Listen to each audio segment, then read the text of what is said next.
Baada ya afisa habari wa klabu ya Yanga Ally Kamwe kufichua siri iliyojificha sakata la Kariakoo Derby kwa kudai kwamba katika kitu ambacho walikiona kwenye mabasi ya klabu ya Simba, basi waliweza kuona vitu vya ajabu. Yani kuna basi lilikuwa limejaza mbuzi na wazee wafupi. Kwa mjibu wa Ally Kamwe, anadai kwamba walizoamua kuzuia kwa kuwa basi hilo lilikuwa limebeba vitu ambavyo havina maana. Wadau wa soka wa Tanzania wakiendelea kusubiri ripoti ya bodi ya ligi juu ya uchunguzi wa sababu za kuahirishwa kwa mechi ya derby ya Kariakoo, viongozi wa klabu ya Simba wamekiri hadharani kuwa lile basi lao la BM lilizuiliwa na wamiliki wa uwanja wa Mkapa kuingia ndani Machi 7. Lilibeba mbuzi na wazee wafupi.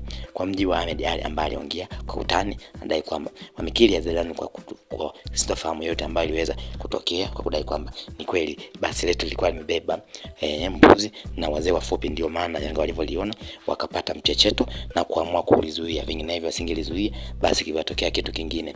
Na wamekiri hadharani pia kutoka kwa sintofahamu yote derby ya Kariakoo inaendelea hivi sasa, iliyoanzisha baada ya basi hilo kuzuiwa kwa sababu kuwa wote walipata mchecheto.